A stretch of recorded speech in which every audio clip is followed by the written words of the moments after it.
Crosby. Vaccaro slammed it home. Garland left wing. 3-ball. Perfect. Garland went to the lane. Locked to Mobley. Pow! And Allen blocked the shot at the rim. Pow! With the left hand and a foul.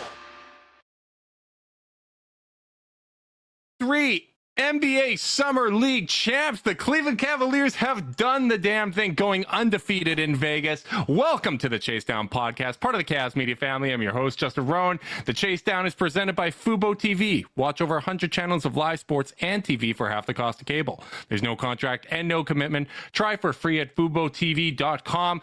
Joining me today to discuss this latest championship for the Cleveland Cavaliers is my co-host, Carter Rodriguez. Carter, how you doing, buddy? The boys of summer, the champions.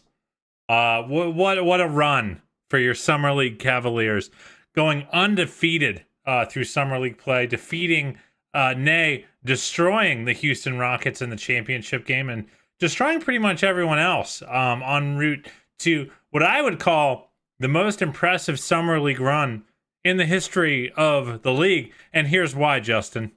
It was all pretty fun to watch. And that is a miracle in and of itself. Yes. I was expecting bullet points. I was expecting propaganda it was just out the fun. wazoo. It was fun. It was good, real, honest basketball. A team of players who actually ran ATOs and tried to help each other play better. It was really fun. It was a really nice. I felt like it was in a way, and this is asking it to be too much, but the way the season ended was such a bummer.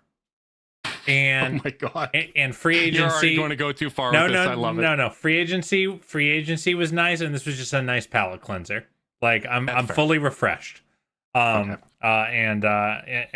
ready to long for the season that is still forever away. So a very, very fun summer league for the boys, and a lot of good stuff, a lot of interesting stuff to actually take away, which is nice.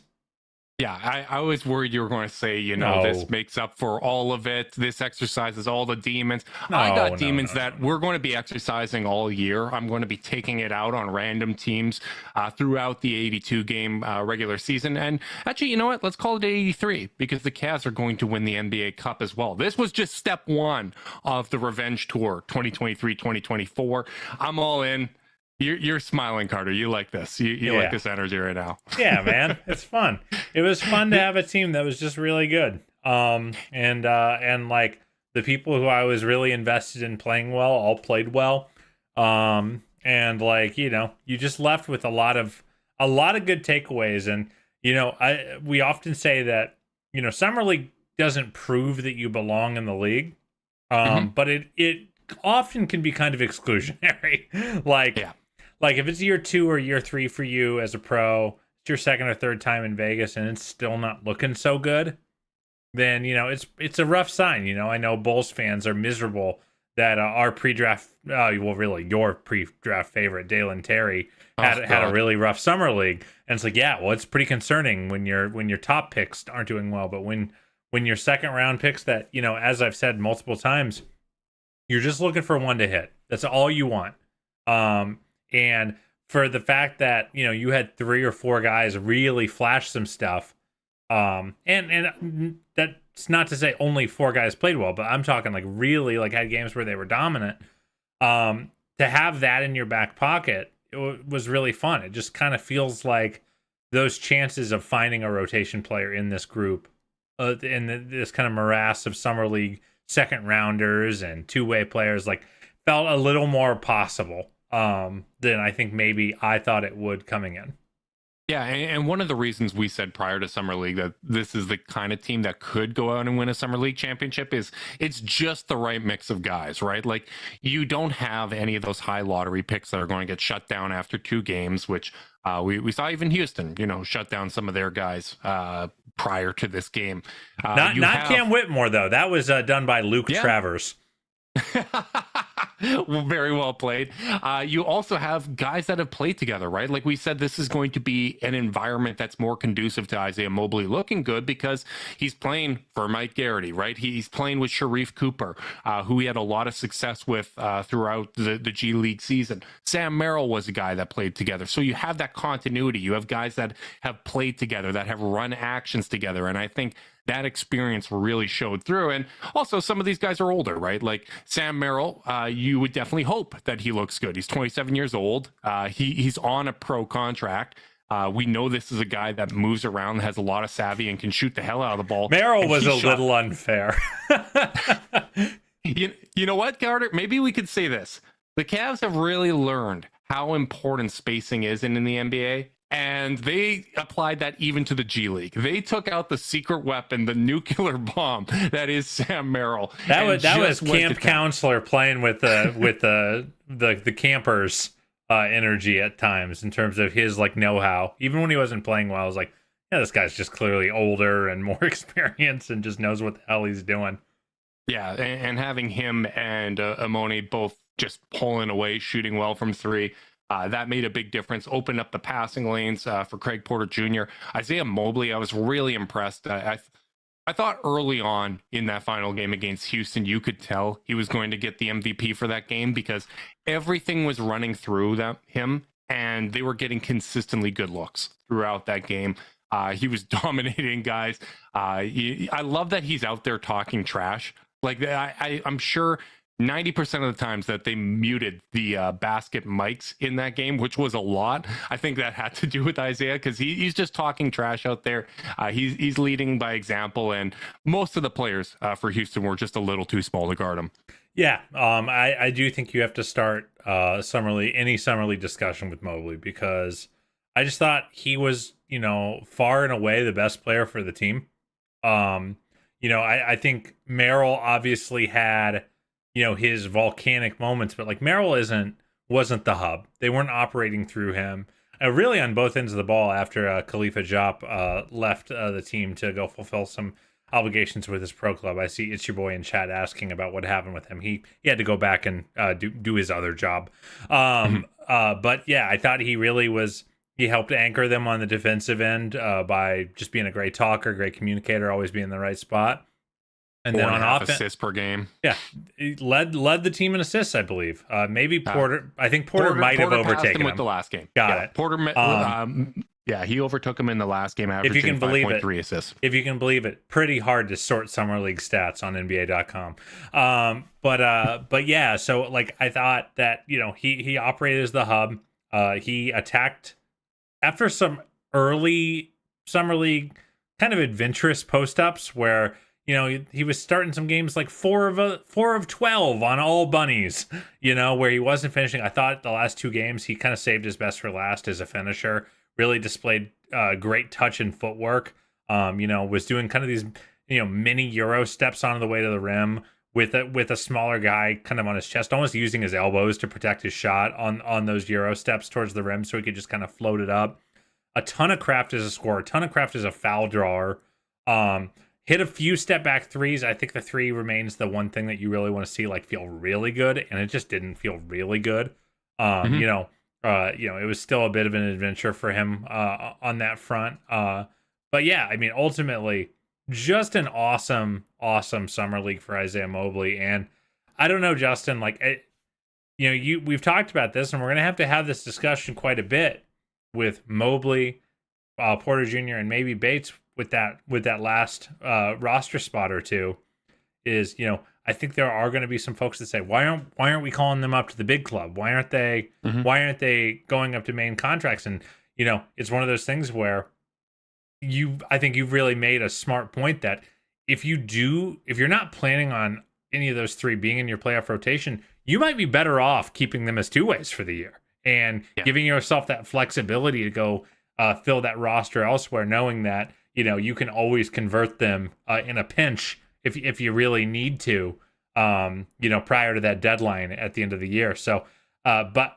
what I'll say about Mobley for me, and I'm curious what you think, I just think this was a real reassurance that he can probably be a pro. He could be a 4th big and acquit himself well on a good team.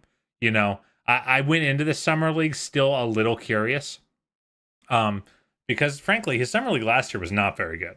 And you know, he had a nice year in the G League, but a lot of guys can have nice years in the G League, and I really wanted to see, like, does he feel like he's taking a meaningful step forward? And I do feel like he has, and I am a lot more confident than I was at the beginning of summer league that this is a guy that could be, you know, maybe not in your everyday rotation, but be a guy like Lamar was last year that could come in, keep you afloat, give you good minutes, and contribute to a winning team on and off the floor. Yeah, and I think the important thing to keep in mind with these two-way contracts is they are eligible to play NBA games, right? Like, there is a cap on that, but if you are in need, you can have Craig Porter Jr. come in. You can have Emoni Bates play. You can have Isaiah Mobley come in. 2 years ago, it's easy to forget that we had Brandon Goodwin playing so many games for us just because of how many injuries we had to the point guard position, right? So it really does come down to kind of two questions, which is one, do you expect these guys to play playoff minutes? Because if they're not, having them on the two-way contract doesn't burn up any of their rookie eligibility. This is kind of a more common thing with NHL, MLB, you know, leagues that have more of a kind of refined minor league system is sometimes you do kind of have those call-ups, but when you start that rookie contract is really important. And I think it's going to be important with the new CBA. But there is a flip side of this too, right? Which is you only have control over three guys when it comes to those two-way contracts. And if you really do like someone like Sharif Cooper, you may want to promote someone like Isaiah Mobley saying, hey, we need a big man in this rotation. We think he can be that fourth or fifth big for us, depending on how you want to view and use Niang. Maybe that's the direction you go to give Sharif Cooper a two-way contract. Because I really like his vision as a passer. I think he's got a lot of talent. I actually just saw him the other day share kind of a splits of him prior to an injury he suffered last year in the G League season. And, you know, that's the type of context that we don't have, right? Like, I can talk about, well, you know, Darius was playing in January with a shooting hand injury, and like, we're aware of all the nuances throughout a Cavs season, but when we're just looking at G League stats, that's the type of stuff that can get missed. And I just really like kind of his feel as a passer. So I wouldn't say having his rights is so important that you have to promote one of these guys, but that's an option, or that's a consideration that may go into this process. And maybe it might come down to, are we able to add one more guy in free agency, right? Like, does the mid-level exception market dry up to the extent where all of a sudden someone like Bismack Biyombo, as an example, is willing to sign for the minimum on a one-year deal, and you have that depth at the big man position, and you don't want to use that on Mobley, right? So there's a lot of things that will go into it, but I agree with you. I think what we saw last year in the G League, he was clearly the best player on the charge.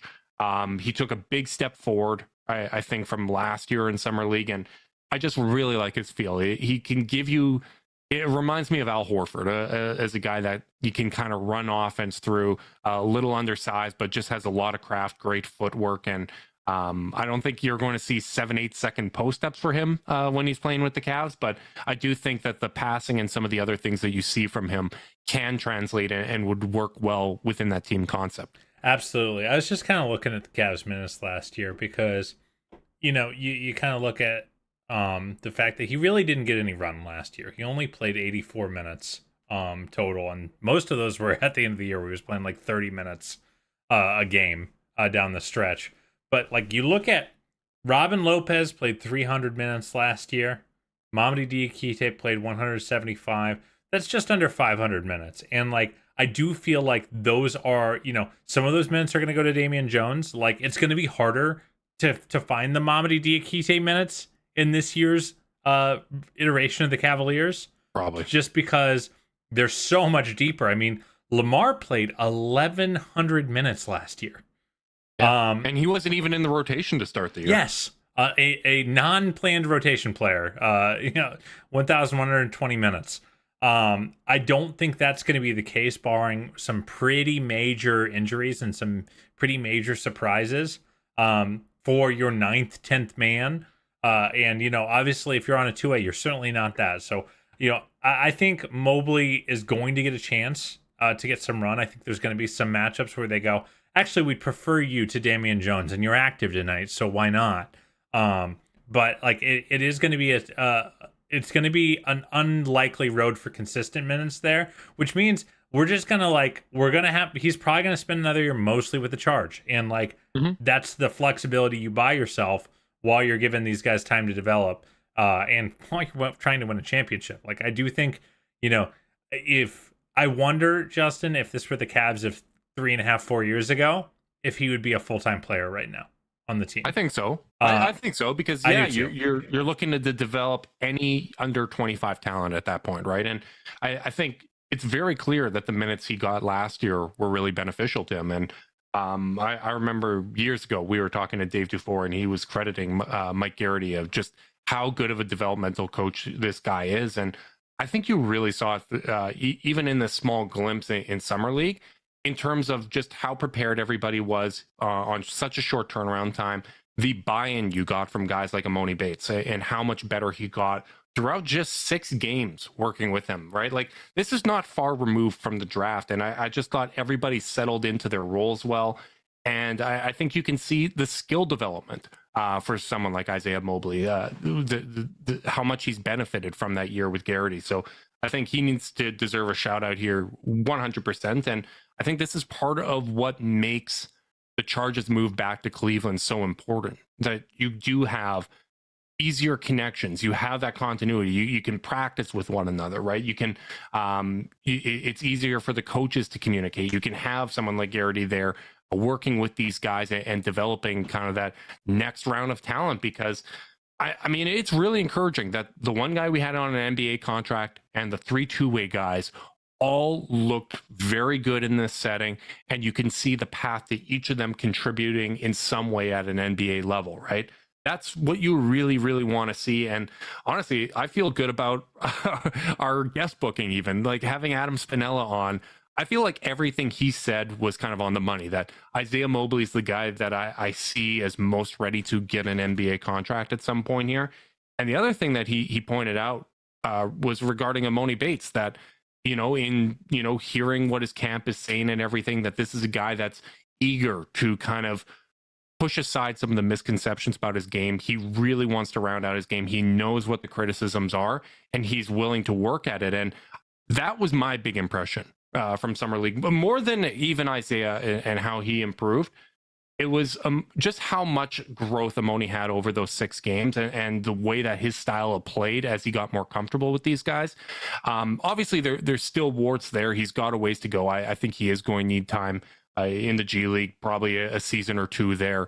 But I can see the path to him being a rotation player in the NBA much clearer than I did after watching him 1 game in Summer League. Well, that was a tough 1 game that he opened up with. And if you were a doubter, all your worst fears were kind of coming true from Jump Street. But he flashed the stuff that when we had Adam on, and Adam did not have Bates highly ranked on his big board. It's not like he was a huge Emoni Bates fan, but he kind of talked about the true upside, which was, he's like, I think the joke he made was like Michael Porter Jr. crossed with Jordan Poole as his like truest uppity upside. I'm still not so sure about that, but like there is value in a 6'9" player with a high quick release that is not afraid to shoot it, that has shooting talent, like that is hard for teams to deal with, especially at the Summer League level, where there were guys who were closing out pretty well, but he just had a cleaner sight line en route to being able to make a shot. I was really pleased to see him have some efficient nights. I was really pleased to see him make some nice reads, showing a little bit more passing. I don't think anyone will ever mistake this guy for a point guard, but like he did unless you're Memphis. Yeah, unless you're Memphis, unless you're Penny Hardaway. But like I think that he showed enough playmaking juice that, like, maybe not that I would ever say like I'm going to project him as a really good playmaker, because I'm not sure that's who he's going to be. I really do think he's going to be a try get buckets when they're there. If they're not there, drive and kick. I think that's his first step as an NBA rotation player if he's going to get there. However, it shows a an ability to value the right play enough, finding Merrill in semi-transition when Merrill is scorching the nets instead of taking the pull-up for himself. Finding Craig Porter Jr. cutting down the middle of the lane. Like these are not, these are not Steve Nashian plays, but they belie a little bit more basketball IQ than frankly he showed in college. And it kind of goes to show to some extent like what operating in a healthy ecosystem, like with 4 other players on the floor most of the time that like to pass like that, like to move like that, how that can have an infectious impact on the way you play. Yeah, and it honestly, it made me just think of how context dependent a lot of players' performances are, right? Like obviously he was miscast at Memphis and was dealing with a back injury, and you look at Eastern Michigan, and that's not typically a spot where you see NBA prospects come out of, and whether it was just falling to 49 and that's when the buy-in clicked, or maybe it was just not getting the proper coaching prior to then. Just seeing the growth and how coachable he appeared to be in this setting is really encouraging, and I think it's important that we don't really kind of just dismiss people as two-dimensional caricatures of who they are. Like these are real human beings with depth, and they can learn from their experiences, and what Adam said was bang on, right? Like this is a guy that's willing to put in the work. And what I like about Adam too is his evaluation of players never feels like it's justifying the ranking he has, because having him lower would be like, okay, I need to, this is a guy that has a lot of hype, he has a lot of people that are in his corner and whatnot. He didn't do that. It was, okay, this is where I have him, but this is the upside. Like I still believe in his talent. He's talking about it objectively and disconnected from his rankings. And after the Summer League Championship, I was reading an article from Mike Curtis of the Detroit News, who did a great interview with Emoni. And I just want to read a couple little excerpts from it, because I'm now all the way in on this guy and in rooting for him to, overcome the obstacles and become a rotation player. So the first quote is, "People from my basketball experience feel I'm a hype guy when I play. I talk stuff and things like that, so people take my on the court and put it as my off the court. He's a kid with a bad attitude. So I'm just trying to show people the other side of Emoni." And the other thing he mentioned was that therapy has been big for him in kind of overcoming things. "Therapy has helped me a lot. Talked to my therapist, got me through a lot of hurdles.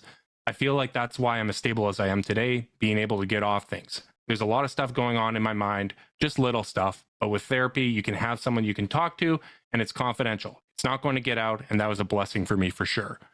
Like, this seems like a really kind of self-aware kid, and I'm really excited to see what a year with the Charge is going to do for him, like it did for Isaiah. Like, there's just such a clear path to someone with this basketball skill set making it to the NBA level. Like you said, he's a 6'9" shooter, 6'9" wingspan. He shot 40% in summer league. I don't care about percentages in summer league at all, Carter. I don't know how you evaluate it. It's a 6-game sample size. Yeah, I don't care one way or another, whether it's good or bad. I'm just looking for the flashes. I'm looking for things, skill sets that I say that can translate to a team context. And I think he flashed that. I think the playmaking as a connector is encouraging, but that's never going to be what you count on him for, right? Like, you want him to go out there and get buckets. And honestly, I want him to do enough of the little things that justifies him taking some tough shots, because you know me, Carter. I love a heat check player. I can live with tough shot makers. You can't help yourself with it. I think I would, if I'm coaching Emoni, I am showing a lot of Michael Porter Jr. tape, watching the way he's learned to, with a similarly limited frame athletically, especially post injuries. Porter doesn't move crazy, but he's a big, tall guy that can use his length to not die on the defensive end at this point in his career. He, 2 years ago, everyone was crapping on Mike Malone for not playing him enough, and I think it was well deserved. He was a guy who would space out and really hurt the team on that end, and he got good enough to stay on the court. And then on offense, he really doesn't do that much besides shoot. Like, he shoots and he cuts and he takes point blank layups. But because he's such a gifted shooter and is playing with the best playmaker in the league in Nikola Jokic, he gets a really steady diet of great looks. Also because of his size, that you can waltz your way to 20 points in a game pretty easy when you're him. So I would be watching a lot of Porter Jr. tape if I'm Bates, especially since he's also a guy who kind of was this ballyhooed prospect, fell in the draft, not as far as Emoni did, obviously, but and then had to figure out how to get his coach to let him play. And I hope JB on the nights where Emoni is up on the main roster and the Cavs have this luxury that even the Nuggets didn't have with Porter Jr., which is that unless he does everything right, he's not going to get to play, and he's going to have to. And so I think Porter Jr. in a lot of ways is a really nice role model for Bates to model his game after, because, I think the best version of Bates looks a lot like that. Yeah, no, I think you're on the money there. And, it helps that, Donovan Mitchell appears to have reached out and taken him under his wing as well. And they have a relationship going back the last couple of years. Like, just another example of Donnie being kind of the consummate professional and someone that's been really bought in. Like, you hear Max Strus, George Niang. George Niang had an interview with Carmen and Lima today. He was a lot of fun on there. He says when they win the NBA Cup, he's going to buy happy hour for whatever bar he's at downtown Cleveland. So we got to hold him to that, and maybe I'll even come down for that. But like they talk about how Donovan Mitchell is recruiting. He wants people to be here, and I think it's really encouraging for Emoni to have someone like Mitchell, take him under his wings. And I'm just excited to see where this can go. And I'm excited that, none of these guys are high picks. Like even Sam Merrill, like 60th pick in the draft. Isaiah Mobley, late pick. Luke Travers, late pick. Diop, second round pick. All of these guys have skill sets that I say, okay, that can translate to the NBA. I'm not counting on all of these guys to hit, but this is the type of value in the margins you need to find, especially after you made a consolidation trade. And it's just encouraging that even, someone like Craig Porter Jr., that guy, I'm pretty sure, is going to be an NBA player at some point. Like, as much as I'm convinced that Isaiah Mobley is a pro at this point, I think Craig Porter Jr. has a very clear path to be that at some point within the next 2 years. You love your boy. I'm so in, man. He is your kind of player. I think obviously I'm gonna start actually with the stuff that's limiting right now, because I'm trying to talk myself down. The jumper, you need to balance me up. This is the dynamic of the podcast. Go for it. I'm a little disappointed in the jumper. It looked like he was a lot more confident at the college range right now, because he took a decent volume at Wichita State last year, both catch and shoot and off the bounce. And right now it's like you can kind of see him trying to find his range. Like you can kind of see him loading up, and he also does a bit of a weird thing with his form. I don't know if you noticed this. Kind of fades away as he rises, and I think that's hard when you go out to NBA range to do that. And I wonder if that's just maybe an evolutionary trait of being a small guard, often being guarded by bigger players. But especially on catch and shoots, you just got to go straight up, and you got to get it up there with impunity. So I don't think, as much as I love Porter right now, I don't think he's like. There are some folks who are like, he should be an active roster player right now. He should be challenging Ty Jerome for third guard minutes right now. And I don't think that's true, because if you're going to be a role player, you have to shoot. I think, we talk about good role players for Emoni Bates. What I think would be a great role model for Porter Jr.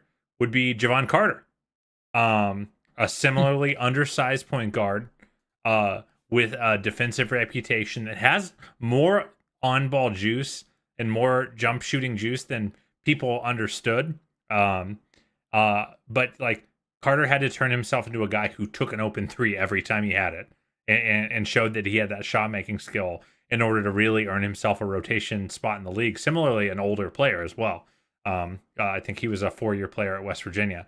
So like, I think there's some really good analogs for these guys that these players can look to and say, oh, that guy's not that different from me, and he's going to have a 10-year career, and so can I.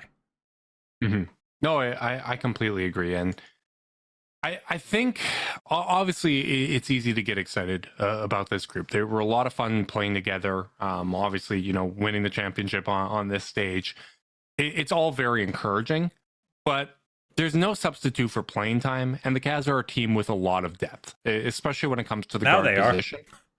Yeah, but like Garland, Mitchell, Levert, Rubio, Ty Jerome, even Sam Merrill as a guard on this team. Max Strus can play some guard minutes there. Isaac Okoro can obviously play as a shooting guard. Getting minutes is really, really important. And we've seen, being in the charge system, being around the Cavs coaches and whatnot, like that can really benefit guys. And as much as it can be annoying and it's obnoxious when you listen to Heat fans talk about, Heat culture and their player development and stuff like that, they use the Skyforce incredibly well. Orlando Robinson, man, my God. They use the Skyforce incredibly well, and that's how they're able to develop these undrafted guys and second round picks. They find guys with a certain skill set and they develop the hell out of them. They say, okay, this is something we think can translate to the NBA level. Let's round them out a little bit as rotation players. Let's get them in the system and let's develop them in the G League with the expectation that they can move their way up to be rotation guys that can come in and fill the gaps. I think the Cavs have an opportunity to do that with Craig Porter Jr. I agree with you. I think, speeding up the jump shot, changing a couple things when it comes to the form, getting the consistency, getting him more confident with the pull up, working with Isaiah and everyone else that's going to be there in the G League. I think that can do him a lot of good.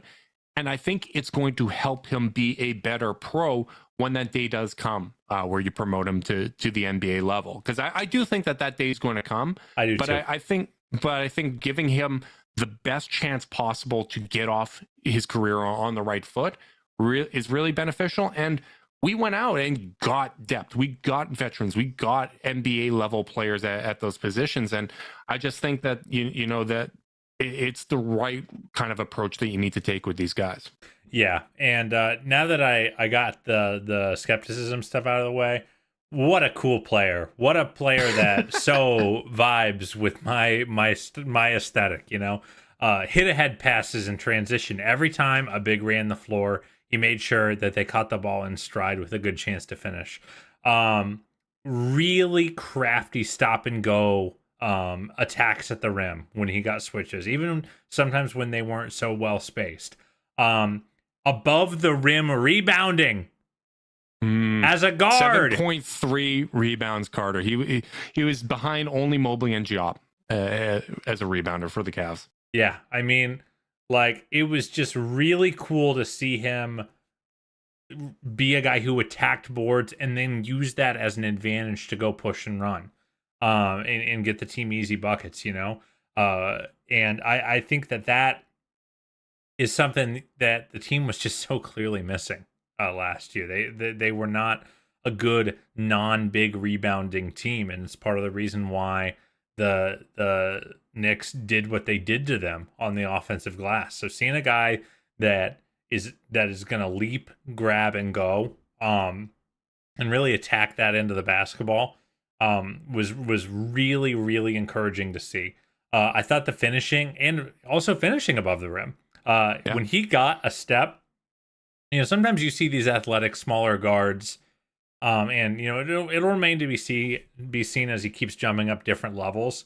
But he dunked a lot in his highlight tapes at Wichita State. Like, you saw a lot of those, and I was like, okay, but is this going to work with bigger, stronger, non-Wichita State competition bigs around the rim? And yeah, he's so explosive and such a smart cutter that he generated really clean angles for himself to do so, especially as an off-ball player, which you don't normally see from these kind of dominant lead guards.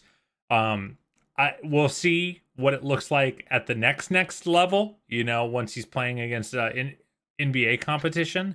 But I do think the fact that he can get such explosion vertically really bodes well for his ability to finish at the next level, because that's going to be a challenge, especially if the jumper isn't elite. If the jumper just kind of caps out as okay, he can't be a 40% at the rim guy. He's going to have to be a guy who scores well from 2-point range, and I think he's got a chance to do that. Yeah, I think he does as well. I liked his shot creation in the mid range was a little better than I expected. He had some big shots, in particular that game against the Nets. I just really like his all around game. I think he's got great feel as a floor general as well, and that's the most important thing. Like that's the thing that I think really translates along with his defense. And man, like if you can run a good offense and you play defense, I think you have a spot on an NBA bench at the very least. And the ability to shoot would really, keep the defenses honest and bring it all home. Here's an unconventional comp for a guy that, managed to never got a great jumper, but has lasted forever in the league doing those things. Hilarious. Ish Smith. Great handle, not a big guy. Porter's probably bigger than him. Yeah, that's a weird comp, but I don't hate it. But like just a guy who found a way to stick with craft and explosiveness. I really liked what he gave us. One little note about his defense, one little nitpick. You can tell he kind of likes getting on someone's back hip so he can kind of challenge from behind. That is not going to work in the NBA.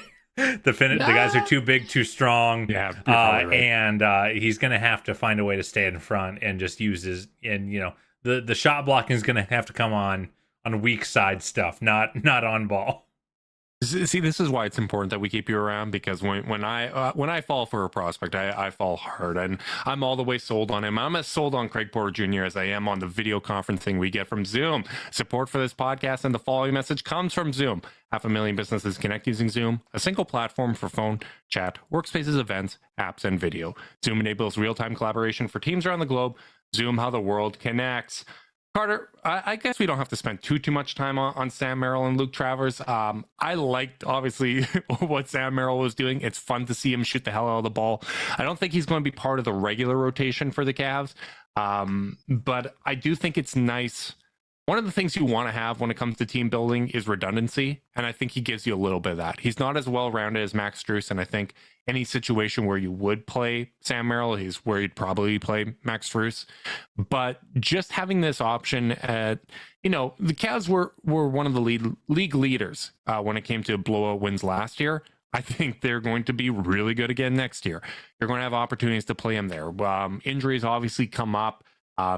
Situations where you just want to give him some burn to go out there. I think all of that's important. Having a guard that can go in there that relocates really well, finds those passing lanes, and can space the floor. I think it's nice to have someone like Sam Merrill out there. I think with your 11th, 12th, 13th men, you either want, you kind of want one of three archetypes. You want the wily vet that's there just to teach, and you're not really expecting to ever get to play.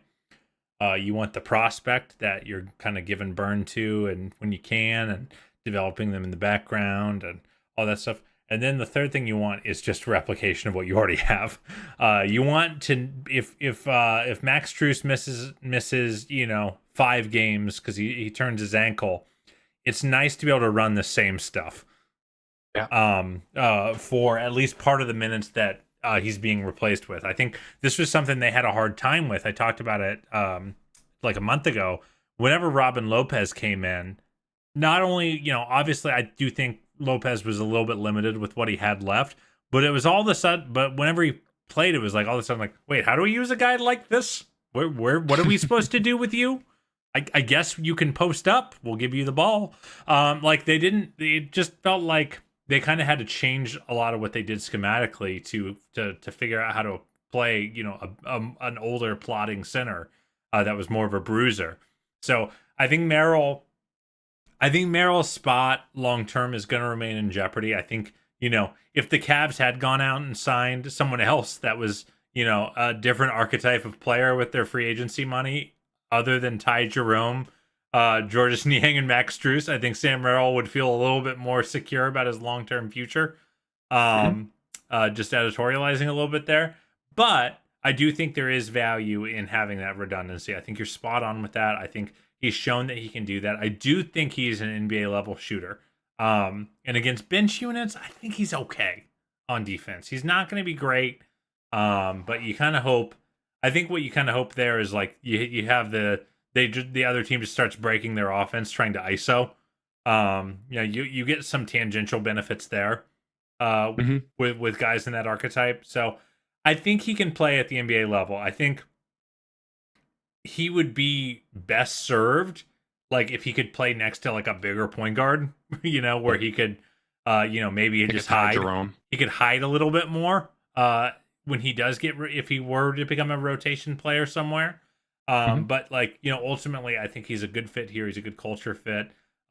Even like, I don't know what happened behind the scenes to have Sam Merrill go to summer league at his age, because he's certainly one of the older players there.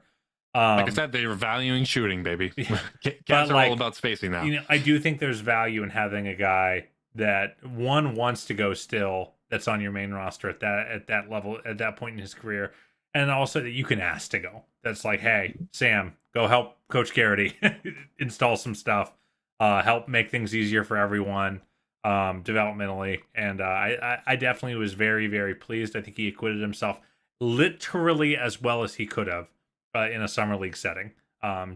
to show that he was a little too good for the setting, so to speak. He definitely was. And yeah, I like that there is redundancy right now when it comes to the Cavs roster. Like, you're going to have guys miss time throughout the year, and we can get into kind of what we expect the rotation to be going into next year. But Evan's going to miss a couple games. Jarrett's going to miss a couple games, right? When one of them is out, you can probably maybe start Niang at the 4. You're going to have Jones come in as the big. You're probably going to have Dean Wade come in off the bench in those situations. I don't know if Wade's going to be part of the regular rotation, but automatically you have 2 options there, and you can go to someone like Isaiah too, right, on the 2-way contract. If you do have Strus miss some time, yeah, you're probably going to have a little more Karis LeVert, probably a little more Isaac Okoro, but I think those might be spots where you do have maybe Sam Merrill fit in, right, and play some minutes, or Ty Jerome play a few minutes as a bigger guard that you can have out there, right? Like, it's just something that they haven't had a lot of in the past, and the team just seems at such a healthier place when it comes to a depth standpoint, both in the quality of these prospects that we're seeing go through the charge and overseas systems, and also just, with the moves they made in free agency. This is one of the things we had talked about, which is after you make a consolidation trade, usually it takes an off-season cycle to kind of restock the deck. I think the Cavs have done that really, really well here. There's a lot of prospects that I feel good about being rotation level players. They're below the luxury tax right now, which is going to be meaningful if they're able to stay below that, both in avoiding the repeater tax and in terms of what they can afford to pay with next year's mid-level exception to add, more depth to this team. There's just a lot of optionality, and I think they're a more versatile roster as well. Absolutely.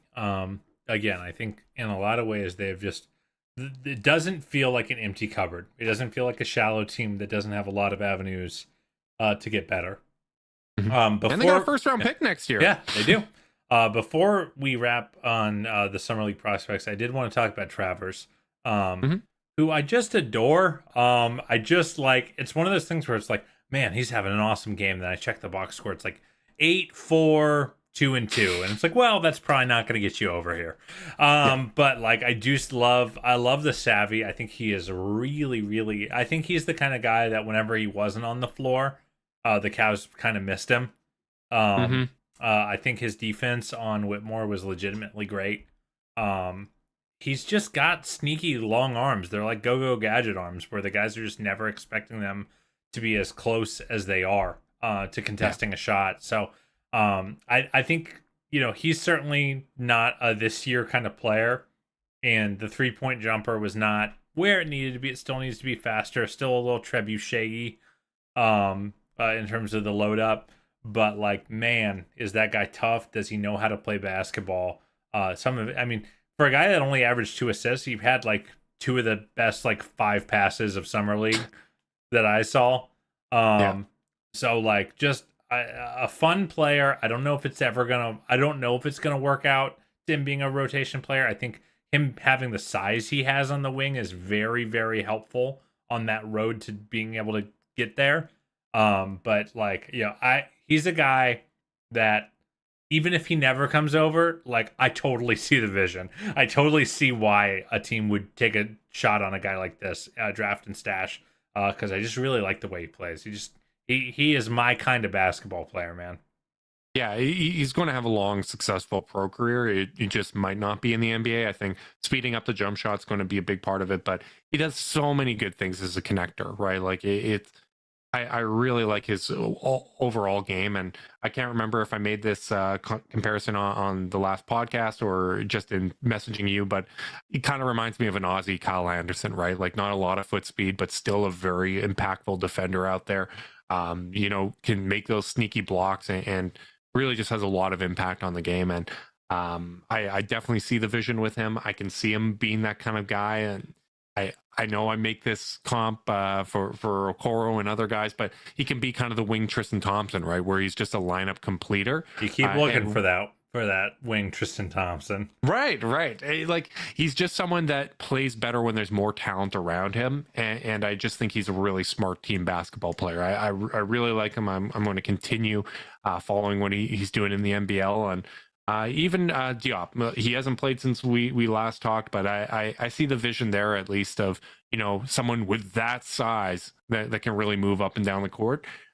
These seem like the type of gambles you want to take in the second round, right? And maybe it's even just the type of NBA rights that end up getting thrown into a trade just because the player is interesting enough, right? Like obviously we want these guys to pan out, but not everybody's going to pan out. There's not going to be opportunity for everybody, and I think when you scout well and you get guys that at least flash these type of skills, it's a very, very encouraging sign when it comes to the Cavs scouting and player development. Absolutely, buddy. Very, very fun summer league. Anyone else that caught your eye that you wanted to shout out before this summer league adventure wraps up? I want to give another shout out to Sharif Cooper. I like his game. He's someone watching clips of Mobley in the G League, and anytime I try to tune in there, he also popped off the screen. I like his overall game. I'd love to be able to have rights to more players than we can. This is one of my rants of I think my rant initially started as I'd like to have 12 two-way spots, and I think I've settled to a more reasonable keep the 3 two-way, but it'd be nice if you had a couple like G League contracts, right? Like really make the G League more of a minor league system where you can keep the rights to guys and focus on the development, because I'd love to be able to extend an opportunity to Sharif Cooper. Pete Nance was fun at times. I think he moves a little more or a little less fluidly than I expected. Maybe that's just, he's a longer player than Larry was, and I'm unfairly comparing him to him, but he just wasn't as fluid of an athlete. But, someone at that size that can kind of shoot the ball, there's obviously an appeal in that. Yeah, I liked Nance's minutes. I thought defensively he showed a lot. You really noticed that this is a big guy. You see the Nance name on the jersey and you kind of assume he's 6'7", 6'8", just like his brother and dad. But nope, this guy is a true 6'10", 6'11", legit big, with a good vert. I think some of the touch was not there. I think there were some layups that he smoked in transition where he was catching on lobs or on hard runouts that, by the way, you get credit for that because, if you don't run hard, you're not getting these great looks. But, he wasn't able to finish. And like, if he had finished all the ones that I thought were like should finishes, I'm probably leaving the summer league going, man, Pete Nance is just almost as good as anyone else here. But yeah. there's just that slight lack of polish. Especially when you start getting to like NBA level rim protection. Yeah, you got to finish. You have to finish. But I liked the willingness to jump shoot. I liked that he's got that. He's got the same kind of passing instincts of his brother. That I really appreciated. And thought he was a nice player. The last person I think needs a shout out is Mike Garrity. I thought. Not only, we know Garrity has a reputation as a player development guy. That's why, he's coached the charge and why he's been working with these guys for, the past couple years. But man, some of these ATOs, Justin, they're getting sweet, easy buckets in crunch time. That chemistry was awesome with those guys. Yeah, he did a great job. It was nice. It was, I think, like, obviously, I don't know which member of the Cavs Summer League coaching staff drew up every out of bounds play, but I thought they played really good team basketball, and were playing more connected than anybody else out there. Mm-hmm. Yeah, I and that's why agree. they didn't lose a game and killed everyone.